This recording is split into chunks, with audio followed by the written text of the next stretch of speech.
Dad shut himself inside his bunker at the beginning of 2020. He said the world was about to end, and when we didn't believe him, he told us to wake up. It was raining that day. I remember focusing on the water hitting the window panes while my sister tried to change Dad's mind. I knew it was no use. He was too stubborn to listen to anyone except maybe Donald Trump, who had just declared that COVID-19 had pushed the world into a pandemic.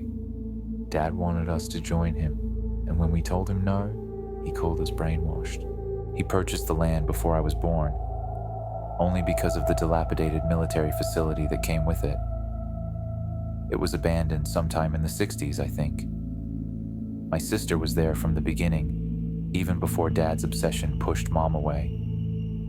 It's hard for me to imagine what he was like back then. Mom says he was a gentleman, but they married young, and a person can change a lot during those years, and so did Dad.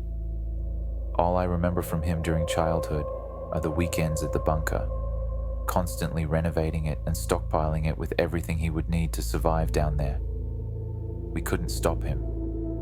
He wasn't the best dad, not even a good one, but it was sad to see him go all the same. He was excited, even though he thought that civilization was about to collapse. I guess that happens when you've spent your entire adult life preparing. We had to set up an old radio to keep in touch with him. He didn't trust mobile phones. We didn't hear from him often, just once a month, sometimes less. The last time he radioed in, he said he had found a hidden door. He was going to see where it went. That was 3 months ago. You think he's okay? My sister said. He wasn't in great health. I told him. We sat in the car, on our way to check up on him, driving through the heat wave. His radio might have broken down, I said. Let's not assume the worst. But I felt worried too. There was something strange about that hidden door and his tone when he mentioned it. It didn't sit right with me. But maybe it was just the heat and the endless desert around us that played tricks on my mind. I couldn't really tell. It was dark when we arrived. Dad's truck stood where he had left it, beneath some tarp that blew in the chilly, sand-carrying wind. We turned on our flashlights and walked to the cliff above the bunker. The steel door was made to withstand a nuclear blast. Luckily, I owned the only spare key in existence. Before I used it, I banged on the door as hard as I could and yelled for Dad. I worried he would mistake us for intruders and shoot us. If he was confused, and if it was dark, it was a real possibility. I banged again and yelled at the top of my lungs, "Dad, are you there? It's me, Josh. Eveline is here as well." "I don't think he can hear you," Eveline said. I nodded. "Dad, I'm going to open the door now. I was 17 the last time I was here. Back then it was the Muslims that were going to end civilization as we knew it. Before that, it was the Russians. Now it was China. There was always something threatening his beloved freedom, and yet he was never truly free." My sister put her hand on my wrist just as I was about to unlock the door. "You know," she said, "maybe we should just call the authorities after all and—" "No," I said. "He'll fight them." I unlocked the heavy door. A rancid smell escaped the darkness inside. It was the odor of death. I recognized it from when Dad tried, and ultimately failed, to learn how to hunt and let a reindeer carcass rot on the property for weeks. My sister had already stopped visiting him by then. I didn't tell her what the smell reminded me of. She covered her nose with her shirt. We descended the spiral stairs. It creaked for each step we took, almost as if it was about to fall apart. I tried the light switch at the bottom. The click echoed throughout the long corridor leading to the living area. Nothing happened. I realized that the batteries, which he charged by the use of an old exercise bike, were dead. That meant he was most likely dead as well. "The generator could be broken," I said, "but maybe you should wait back here, just in case. You know." I pointed my flashlight in front of me. The light was too weak to reach the end of the corridor. On the way here, I had felt ready. I felt sad. the kind of empty sadness you feel after the death of a parent that was never any good, but I didn't feel worried. Now, on the other hand, while staring into the dark corridor that I used to run through as a kid, I was afraid. The fear reminded me of how my childhood night terrors used to start. They always crept up on me in the darkness, grew with the grotesque shadows on my bedroom ceiling. "I'm not letting you go in there alone," Eveline said. "We stay together." We walked into the darkness. The foul smell intensified for every step we took, and so did my heartbeat. I was glad my sister didn't stay behind. The bunker seemed so much smaller than I remembered it, much more cramped. The asymmetry between my memories and reality made everything feel off somehow, just as if the bunker was merely a model of the real thing, but it wasn't. I had just grown up. The Confederate flag greeted us at the end of the corridor. It hung on the concrete wall. It looked pale in the hot spot of the flashlight, almost like a phantom. And of course, in many ways it was. A ghost from a time long ago. Or perhaps a corpse brought back to life. An abomination. It reminded me of Dad more than anything else. You have to be seriously confused to praise freedom as much as Dad, and hang that symbol of lesser freedom in the world on your wall, Eveline said. He wanted to protect his freedom so much that he built a prison for himself. I removed the light from the flag, leaving only darkness. You bet he was confused. We entered the main chamber. It was overfilled with litter and clutter. Empty cans, both the food and beer kinds, lay scattered across the sticky floor. We had to take large steps not to step on any of the trash. "That's weird." Eveline pointed her flashlight at the small dining table. "Look." My hair stood up on my neck before I even realized what she meant. The table was set for 3 people. I didn't say anything for a moment, trying to process what I was seeing, and just when I was about to speak, my sister interrupted me. "Who the fuck was here with him?" "We don't know," I began. "I mean, he might have left the old plates on the table and..." A sound of something falling to the ground came from one of the other rooms further into the bunker. I pointed my light in its direction, but couldn't see what made it. "Dad," I yelled. "It's me, Josh. You there?" No response. "I'm afraid," Eveline whispered. "Something isn't right." I only vaguely heard what she said. My focus was on something else. Something on the wall on the other end of the room.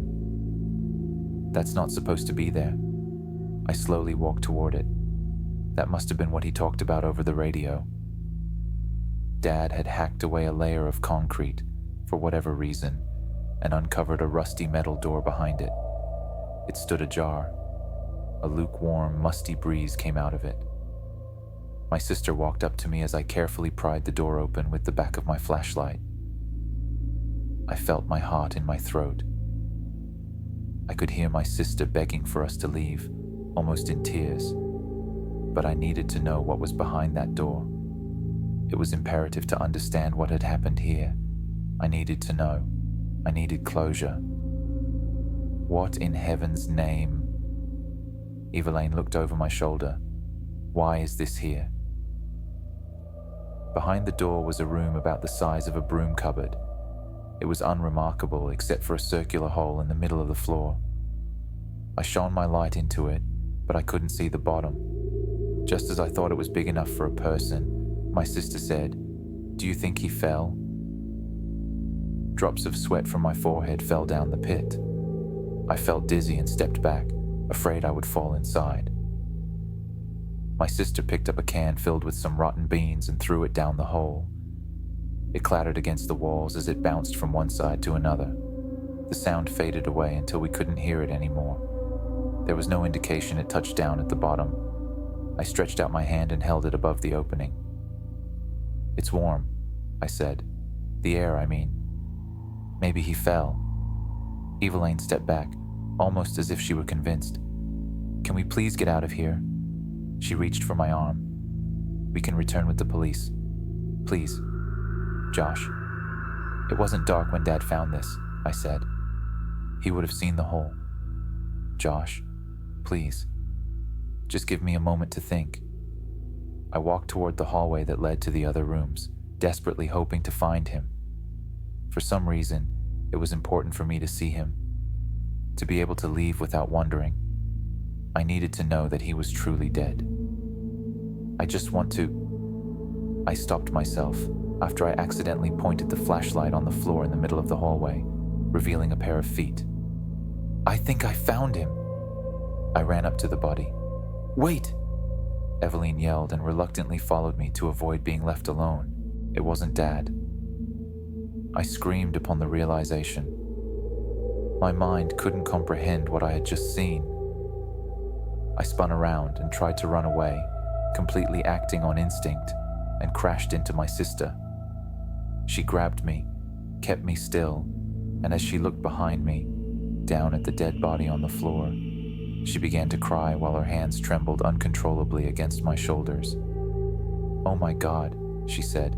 How is it possible? It's you." "Let's get a fuck out of here," I said. "Move."